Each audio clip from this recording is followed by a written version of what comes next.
তো এক্সেস এর জন্য জাভাস্ক্রিপ্টের তো একটা নলেজ দরকার, সেই নলেজটা আমাদের ছিল না। সো রিসেন্টলি আমরা আপনাদের হচ্ছে গ্রুপে, রিসার্চ করে ফেসবুক গ্রুপে আপনাদের ইয়েটা এটার পাইছি হচ্ছে আমরা।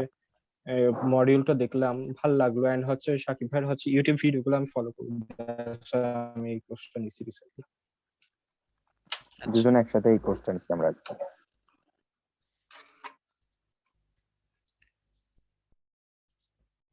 ঠিক আছে, আর বাকিরা, বাকি সবাই তো পুরাতন নাকি?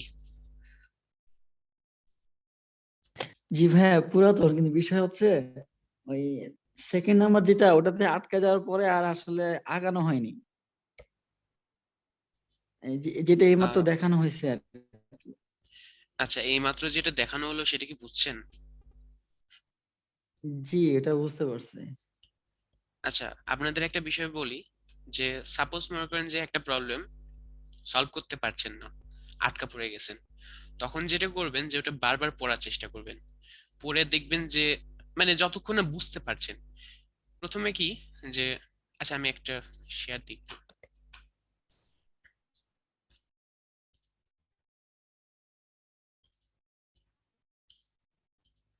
প্রথমত বিষয় আসে, দেখেন এই প্রবলেমটা মনে করেন যে আপনি আটকা পড়ে গেছেন, বুঝতে পারছেন না যে কি করতে হবে। এখন যেটা করবেন যে দেখার চেষ্টা করবেন যে আপনি এই সলিউশনটা নিজে ক্যালকুলেট করতে পারছেন কিনা। প্রবলেমটা পড়বেন, পড়ার পর বারবার দেখবেন যে আসলে সলিউশনটা কি আসতে পারে।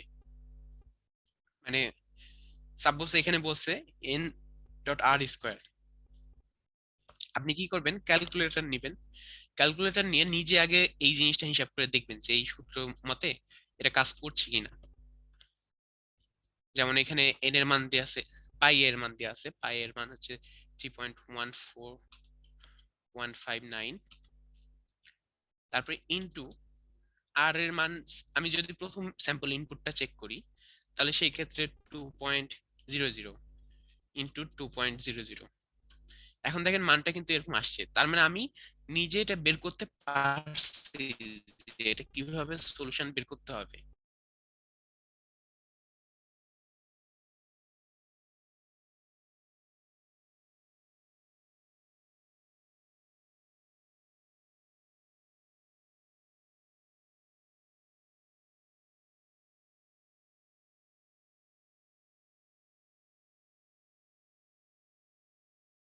যে আমি যখন বুঝলাম যে এই জিনিসটা, এই সূত্রটা অ্যাপ্লাই করলে কাজে হয়ে যাচ্ছে, তখন কিন্তু আমি এখন জাস্ট এই সূত্রের একটা প্রোগ্রাম লিখে ফেললেই জিনিসটা কিন্তু অ্যান্সার বের হয়ে যাবে। সো আগে আমার নিজের এটা ক্যালকুলেট করে দেখতে হবে যে আমি পারছি কিনা। যদি আপনি বুঝতে না পারেন, আপনি দেখছেন যে পারছেন না, সলিউশন এরকম বের হচ্ছে না, অন্য কিছু বের হচ্ছে, তখন আপনি আবার পড়ে দেখেন আসলে কি বলছে। বারবার পড়তে পড়তে দেখবেন যে একসময় আপনার মাথা ওই জিনিসটা বুঝতে পারছে যে আসলে কি বলার চেষ্টা করছে। যদি এইভাবে না বুঝতে পারেন তাহলে গুগল ট্রান্সলেটরে নিয়ে যে বারবার ওটা দেখেন, ট্রান্সলেট করে দেখেন, বাংলাতে দেখেন, তারপর বারবার পড়ে বিষয়টা বোঝার চেষ্টা করছে। বিশেষ করে আপাতত আপনারা হচ্ছে এই যে এভারেজ 1 আর এভারেজ 2, এই দুইটা বাদে বাকি কিন্তু এখানে পুরো পেজ কমপ্লিট করতে পারবেন যতগুলো প্রবলেম আছে। আপনাদের শুধুমাত্র চেষ্টা করতে হবে এবং বারবার পড়ে দেখতে হবে যে কি বলছে, সেটা সলিউশন কি হতে পারে, ম্যাথমেটিক্যালি কি হতে পারে।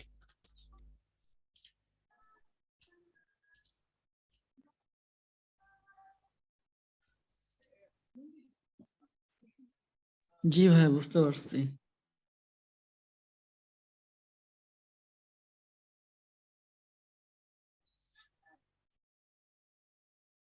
জি, প্রবলেম আছে। আরেকটা বিষয় বলছি, সেটা হচ্ছে, আচ্ছা শেয়ার দেন তাহলে।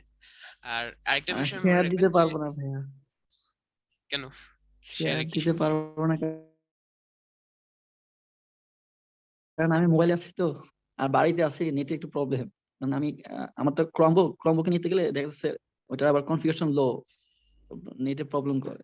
তাহলে তো আপনার প্রবলেম সলভও হবে এই না। জন্য আসলে দেখানো সম্ভব হচ্ছে না। আচ্ছা, আরেকটা বিষয় আচ্ছা, মনে রাখবেন প্রবলেমটা যে, হচ্ছে ভাইয়া, হ্যাঁ আমি বলেন। তো বলি প্রবলেমটা হচ্ছে একটা হোমওয়ার্ক দিছিলেন, এটা বাদে বলছিলেন যে এই 10, 20, 30 লিখলে আপনার স্ক্যানিং দেখায়, কিন্তু ডিসক্যানিং কিভাবে করতে হয় সেটা আর কি, ওইটা হয়নি হ্যাঁ, সেটা। উল্টা ভাবে করে দেখাতে বলছিলাম।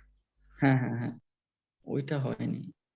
তার আগে বলছিলাম আমি একটা প্রেম নাম্বার যে ফাইল হ্যাঁ, যে প্রেম নাম্বার গতদিন ওইটা প্রাইম নাম্বার নিয়ে একজন প্রবলেম বলছিলেন, তিনি শেয়ার দিয়ে আজকে দেখাতে পারেন, আজকে তো প্রবলেম সলভিং ক্লাস। জি ভাই, পিসিতে নেটের সমস্যা, মোবাইল দিয়ে দেখতেছি, ক্লাস করতেছি ওই জন্য দেখা তাহলে দিতে আপনাদের পারি। প্রবলেম আমি সলভ করব কিভাবে বলেন? আচ্ছা, আচ্ছা ভাই, আমি স্ক্রিন শেয়ার আপনাদের দিচ্ছি, একটু ওয়েট। ঠিক আছে। আর আপনাদের একটা বিষয় বলে রাখি, সেটা হচ্ছে নেক্সট যে পরীক্ষাটা হবে সেটাতে কিন্তু এই বি ক্রাউড থেকে কতগুলো প্রবলেম সলভ করছেন সেই অনুযায়ী কিন্তু মার্কিং হবে। সো এটার মার্কিং কিন্তু কাজে দিবে তখন। এটা কতদিন পরে ভাইয়া? এটা সিলেবাস একটু দেখেন, ওইখানেই পাবেন। আমার এখন ঠিক হিসাব করতে হবে, এখন হিসাব ভাইয়া করেন। পরীক্ষা তো যারা নতুন আসছেন পরীক্ষা হ্যাঁ, কিছুদিন আগে একটা হয়েছে, প্রায় মনে হয় গত উইকে। জি 16 ক্লাসের পরে হয়েছে 16 আমি দেখলাম। এটা মনে হয় আরেকটু দেরি হবে, তাই না ভাইয়া? না, এটার ভাই আমি মডিউলটা স্ক্রিনশট হচ্ছে দিচ্ছি দেখেন। এটার মডিউলটা হচ্ছে আপনারা জাভাস্ক্রিপ্ট ফর হ্যাকিং এর যে আপনারা লিংকটা পেয়েছিলেন না রেজিস্ট্রেশনের জন্য, সেখানে দেওয়া ছিল যে ক্লাস মডিউল অনুযায়ী। তো আমাদের যে ক্লাস মডিউল অনুযায়ী সেখানে টেস্ট অনুযায়ী হবে আর কি, ঠিক আছে? আচ্ছা আচ্ছা। যতটা সম্ভব 4 সপ্তাহ পর পর হচ্ছে। ও জি জি, মনে পড়ছে, 4-7। জি, টোটাল 4টা টেস্ট হবে। একটা টেস্ট হয়ে গেছে আর বাকি আছে 3টা টেস্ট। আর ফাইনাল টেস্ট যেটা হবে সেটা হচ্ছে একদম অল ওভার দ্য কোর্স। আর বাকি 2টা টেস্ট হবে হচ্ছে যতটুকু পর্যন্ত পড়ানো হচ্ছে সেগুলোর উপরে।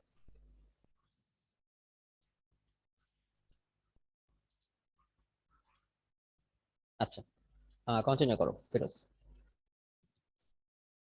আচ্ছা, কে যেন শেয়ার দিতে চাইছিলেন? শেয়ার দিছেন, ঠিক আছে। না না না, আমি আমি দেই নাই তো। আমি কার স্ক্রিন দেখছি তাহলে? এটা সজীব এটা কে? কাজের সজীব? স্কিল। জি ভাই আমি দিছি ভাই, হইল সজীব দিয়ে যে বলছিলাম না সজীব আমি ভাইয়ের স্ক্রিন। আপনাকে, আমি প্রাইম দেখলাম যে নাম্বারের হইল, প্রবলেমটা। জি হইল যেটা প্রেম নাম্বারের প্রবলেমটা ওইটা পাই না। আচ্ছা, এখানে আপনি যে ইফ কন্ডিশনটা দিয়েছেন, স্ক্রিন শেয়ার কি বন্ধ করে দিলেন? না ভাই, ওই যে নেটওয়ার্কের প্রবলেম তো পিসিতে, এই জন্য মোবাইল দিয়ে ক্লাস করতেছে, পিসি দিয়ে হচ্ছে আবার চলে যাচ্ছে নেটটা, এই জন্য আর কি। সারা বাংলাদেশে নেটওয়ার্কের প্রবলেম আজকে তাহলে।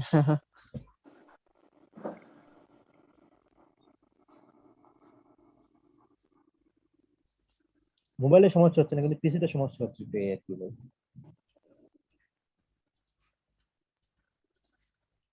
আচ্ছা দেখেন, যদি শেয়ার দিতে পারেন তাহলে তো।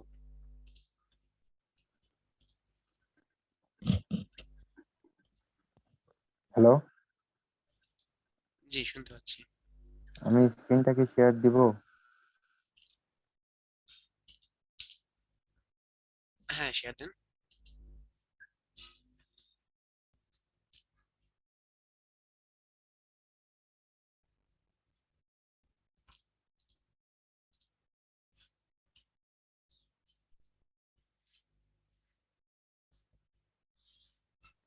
আচ্ছা ভাই, এই যে জাস্ট একটাই কোশ্চেন, এই যে দেখেন, এটা হচ্ছে মেবি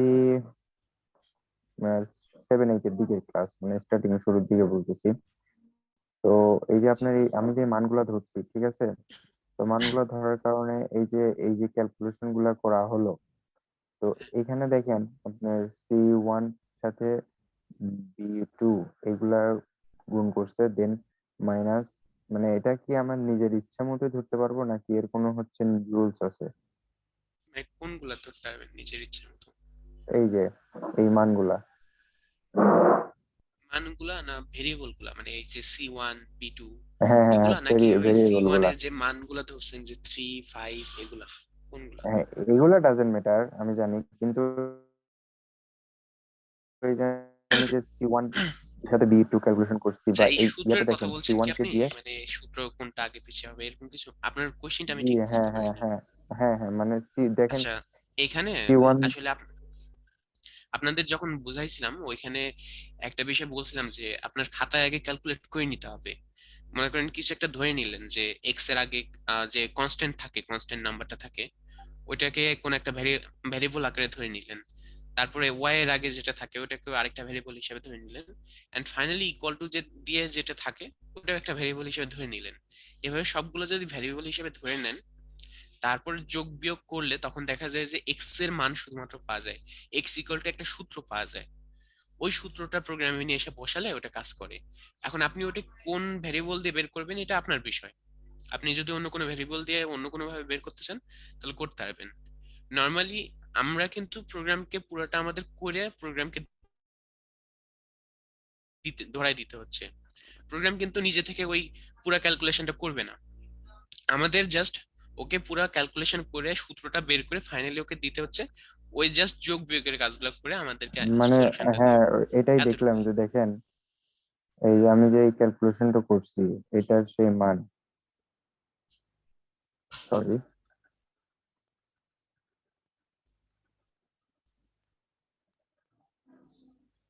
সরি,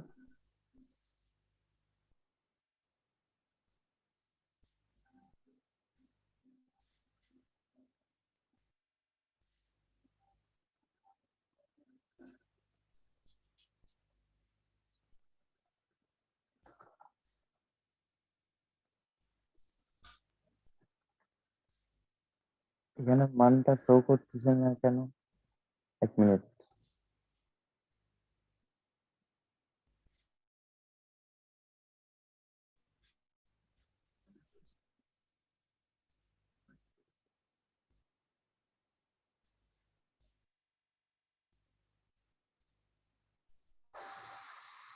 তাও তো প্রভাব দিচ্ছে।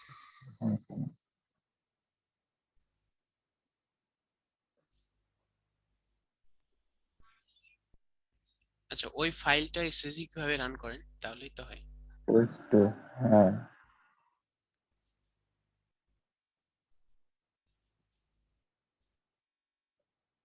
ওই ফাইলটা তো পাবে না। আপনি একটা কাজ করেন, ওই যে স্ল্যাশ দিয়ে টেস্ট 2 লেখা আছে না? আচ্ছা, কোথায়? আচ্ছা, কেটে দিয়েছেন অলরেডি। আচ্ছা দাঁড়ান, এই যে টেস্ট 2 আছে, হ্যাঁ। আচ্ছা আমি নিউ স্টার্ট করেই দেখতেছি, সমস্যা নেই। জিএস ফাইলই তো এটা, হ্যাঁ। এই যে এখানে একটা ইনপুট নিছে, তাই না? আচ্ছা, এটা বিষয়টা হচ্ছে আপনি এই ফাইলটাকেই রান করছেন, এটা এক্সিকিউট হচ্ছে না, এটা জাস্ট আপনাকে শো করছে। আপনাকে এইচটিএমএল ফাইল নেওয়া লাগবে। আপনার হচ্ছে এইচটিএমএল ফাইলটা রান করতে হবে, যে যে এইচটিএমএল ফাইল থেকে এই জেএস ফাইলটাকে আপনি কল করছেন।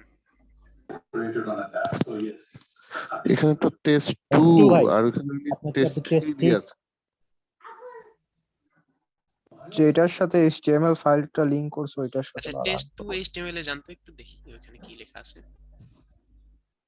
এই যে এই যে টেস্ট এখানে আপনি টেস্ট 2 জেএস ফাইলটা কল করছেন, তার মানে আপনার test2.html ফাইলটা রান করতে হবে। জি, এখানে একটু ঝামেলা আছে। হ্যাঁ, এই যে অ্যানসারটা, এখানে অ্যানসারটা দেখাচ্ছে যে এটাই। তাইলে জি, ঠিক আছে ভাইয়া, তাই তো?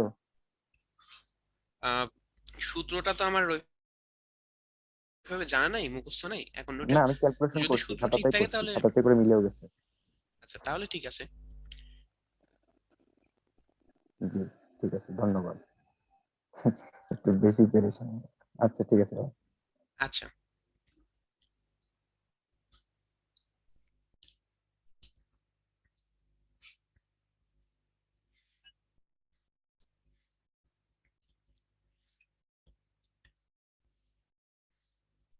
জি ভাই, হয়েল লিপের সমস্যা বলছিলাম না আমি, যেটা ওইটা। জি। আচ্ছা, এখানে দেখেন আপনি ইফ কন্ডিশনের মধ্যে যেগুলো লিখছেন না, মানে ইফ দিয়ে ওই যে a ইকুয়াল টু ফলস, তারপরে অ্যালার্ট, ওই সবগুলো হচ্ছে সেকেন্ড ব্র্যাকেটের ভিতরে হবে। যদি আপনি ইফ কন্ডিশনের পরে মাল্টিপল লাইন দেন তাহলে সেক্ষেত্রে সেকেন্ড ব্র্যাকেট দিয়ে ঘিরে দিতে হবে সেগুলোকে। না না, ওইখানে না, ওইখানে না, শেষে, আপনার এখানে।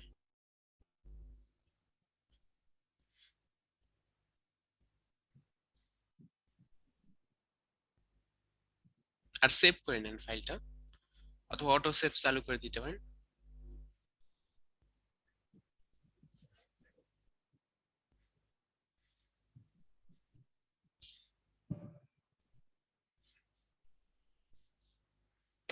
অটো সেভ কিভাবে চালু করে?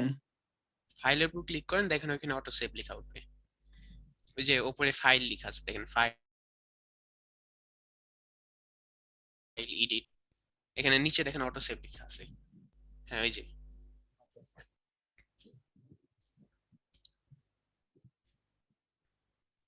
এরপর থেকে কি সে নিজে নিজে অটো সেভ নিবে? হ্যাঁ নিজে নিজে অটো সেভ করে ফেলবে।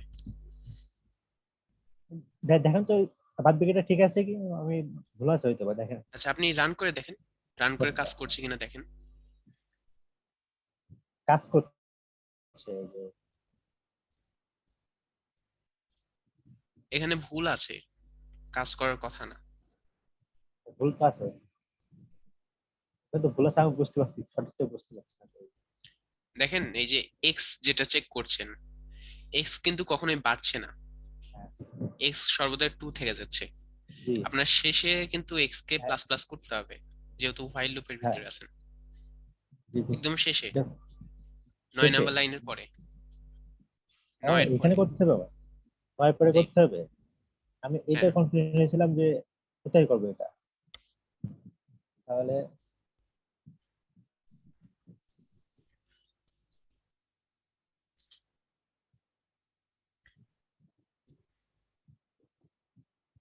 এরকম দিলে হয়ে যাবে ভাই? হ্যাঁ হয়ে যাবে। সেকেন্ড ব্রেকের লাস্ট দেওয়া লাগবে বিষয়টা আমার। না আর দিতে হবে না। সেকেন্ড ব্রেকের আপনার এই যে ইফ এর নিচে সেকেন্ড ব্রেকের হ্যাঁ বাইরে দেওয়া লাগবে বিষয়টা মানে আমার। ইফের বাইরে জিনিসটা দিতে হবে। আচ্ছা আপনার মেবি এখন কাজ করবে, সমস্যা করার কথা না। আর একটা বিষয় বলি যে আপনারা যারা ক্লাসে আছেন তাদের প্রত্যেকেই, আপনারা প্রত্যেকেই মানে এই পর্যন্ত যতগুলা ক্লাস হয়েছে যারা করছেন, তারা প্রত্যেকে বুঝতে পারছেন যে ক্লাসটা কিসের উপরে হচ্ছে এবং যে জিনিসটা বুঝাইছি সেই জিনিসটা বুঝতে পারছেন, কিন্তু আপনাদের প্র্যাকটিস না থাকার কারণে সেগুলো অ্যাপ্লাই করতে পারছেন না। এটা কিন্তু বিশাল বড় একটা প্রবলেম হয়ে দাঁড়াইছে। আপনারা কিন্তু এখনো কন্ডিশনটাই কিন্তু ঠিকঠাক ভাবে অ্যাপ্লাই করতে জানেন না। শুধুমাত্র জানেন যে হ্যাঁ কন্ডিশনটা দেখা যাচ্ছে যে ইফ এলস এর মতো চেক করছে, ইফ যদি সত্য হয় তাহলে ইফ এর মধ্যে ঢুকছে, মিথ্যা হলে এলস এর মধ্যে ঢুকছে, কিন্তু সেই জিনিসগুলো কিন্তু অ্যাপ্লাই করাটা আপনাদের এখনো শেখা হয়নি। সো অ্যাপ্লাই করতে হলে মানে অ্যাপ্লাই কিভাবে করতে হবে এই জিনিসটা যদি আপনারা না জানেন তাহলে কিন্তু প্রোগ্রামিংটা শিখে কিন্তু আপনাদের লাভ হবে না। দিলাম ওইখানে যে আপনারা বারবার অ্যাপ্লাই করে দেখতে হবে আপনাদের, আপনারা অ্যাপ্লাই করবেন ওইখান থেকে দেখবেন যে বিভিন্ন প্রবলেম তৈরি হচ্ছে। আস্তে আস্তে আপনাদের যে অ্যাপ্লাই করাটা স্কিল থাকবে সেটা তৈরি হয়ে যাবে। এইভাবে নর্মালি যদি আপনারা শিখেন তাহলে যেটা হবে যে ওই কোর্স শেষে আপনারা জাস্ট প্রোগ্রামিং বুঝবেন যে হ্যাঁ প্রোগ্রামিং এ এই জিনিসটা এই কাজ করে, কিন্তু সেগুলো অ্যাপ্লাই করবেন কিভাবে এটা কিন্তু কখনোই বুঝতে পারবেন না। তো আপনাদের অ্যাপ্লাই করাটা শিখতে হবে। যে কোনো কাজে যদি যান, ওয়েব ডেভেলপমেন্ট বলেন বা সাইবার সিকিউরিটির মধ্যে ঢুকেন, সেই মানে এই দুই ক্ষেত্রেই কিন্তু আপনাদের অ্যাপ্লিকেশনটা লাগবে। তখন দেখা যাবে যে আপনাদের প্রোগ্রাম পড়ে বুঝতে হচ্ছে যে কি হচ্ছে এখানে। আপনারা যদি নিজেরা অ্যাপ্লাই না করতে পারেন তাহলে পড়েও কিন্তু বুঝতে পারবেন না। আর ওয়েব ডেভেলপমেন্টের তো আরোই লাগবে অ্যাপ্লাই করাটা। এই জন্য আপনাদের প্রবলেম সলভ করতে হবে বেশি বেশি করে, আর যত বেশি পারেন তত বেশি ভালো হবে আপনাদের জন্য, যত বেশি সময় দিতে পারবেন।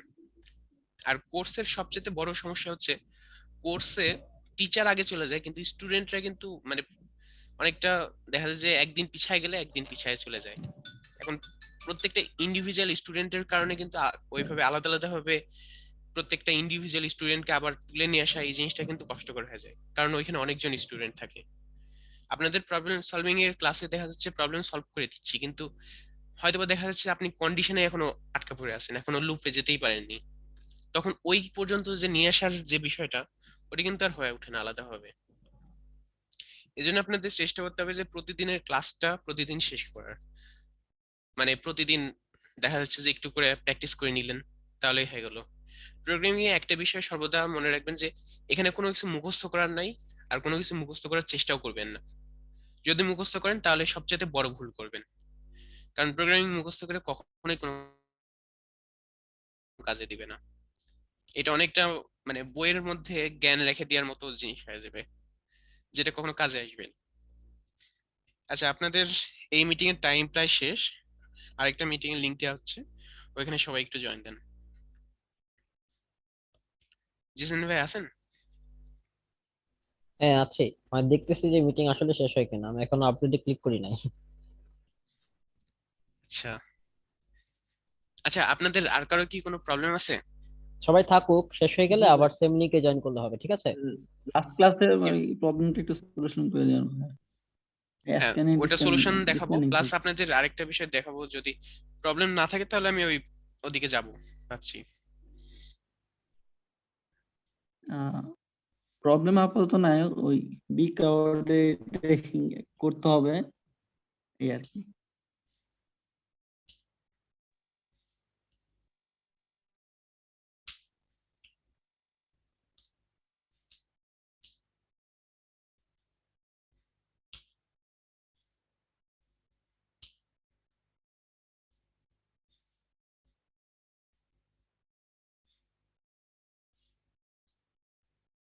আচ্ছা, সবাই কাইন্ডলি একটু নিজেদের আইডিটা চ্যাট বক্সে দিয়ে দেন আজকে, প্রত্যেকে আইডি নাম্বারটা, ঠিক আছে? ফেসবুক আইডি আর টেলিগ্রাম না আইডি? না না, আপনাদেরকে যে আইডিটা দেওয়া হয়েছে আর কি ক্লাসের জন্য, ও কোর্সের আচ্ছা। জন্য। জি।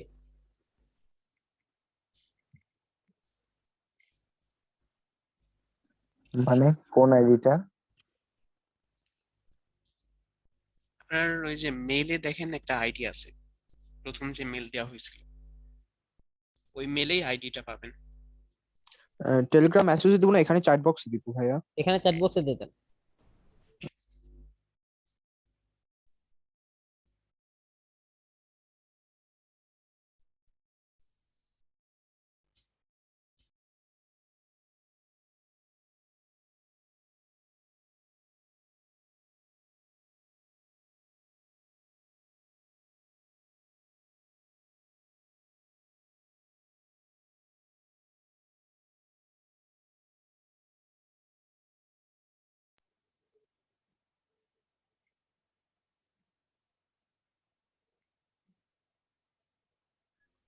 আর যদি মিটিংটা ক্লোজ হয়ে যায় তাহলে আবারও সবাই সেম লিংকে জয়েন করবেন, ঠিক আছে?